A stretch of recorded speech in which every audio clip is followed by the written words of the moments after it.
mchungaji, he has to be listened to.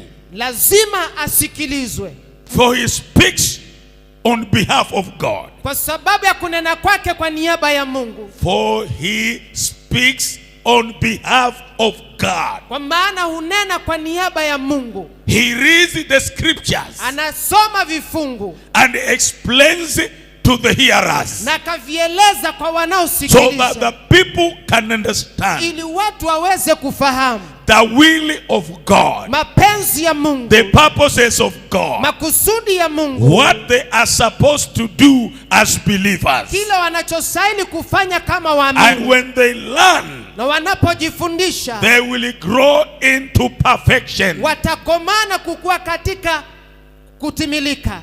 Hallelujah. Hallelujah. So they gather together. Wakakusanyika pamoja. And the Bible says, Biblia inasema, there are people who understood what he said. Na watu walielewa na kufahamu kile alichonena. And they were there from morning until midday. Na walikuwa hapo tangu asubuhi mpaka jioni. Mpaka mchana.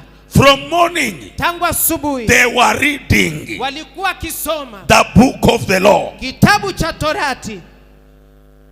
This was a serious commitment. Hii ilikuwa ni kujitolea kwa kumaanisha. If I can ask you, kama ningewaulizeni, have you read the Bible today? Je, umesoma Biblia leo? If you have read the Bible today, lift up your hand. Kama umesoma Biblia leo, inua mkono wako. 2 people. Don't Watu lie. wawili. Usidanganye. So you see, unaona, there is a problem. Una shida in the spiritual world. Katika ulimwengu wa kiroho. Especially among the Pentecostals. Haswa katikati ya Pentecoste. When we say Pentecostals, tunaposema wa Pentecoste, these are Holy Ghost filled believers. Ni waamini waliojazwa ni Roho Mtakatifu. They are spiritual believers. Wao ni waaminio wa kiroho.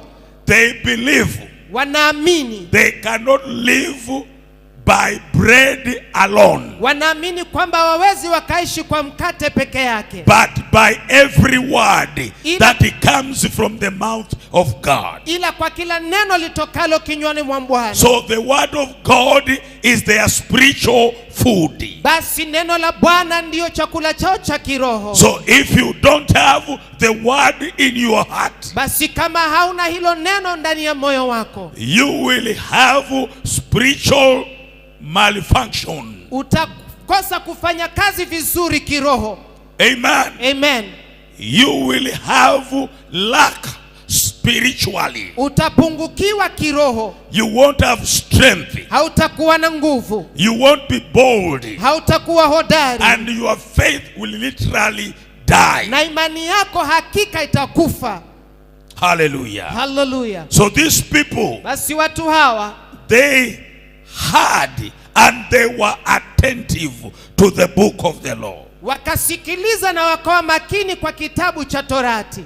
They heard, wakasikia, and they were attentive. Na walikuwa makini. On the right hand side of Ezra, mkononi wa kuume wa Ezra, there were people who stood with him. Kuna watu waliosimama pamoja naye. On the left side of Ezra, na mkono wake Ezra wa kushoto, there were people who stood with him. Pia kuna watu waliosimama pamoja naye. Ezra is reading. Ezra anasoma. And there are people on his side. Na kuna watu kando yake. When we have believers in the church, tukiwa na waamini kanisani, who are on the side of God, walio upande wa Bwana, and they are on the side of the shepherd, na wako upande wa mchungaji, that church kanisa hilo will grow, litakuwa, will be strong, litakuwa will be established, and that church na kanisa will continue litaendelea for years and years. Kwa miaka na for he has people, kwa sababu ina watu who have stood on the side of God, ambao wamesimama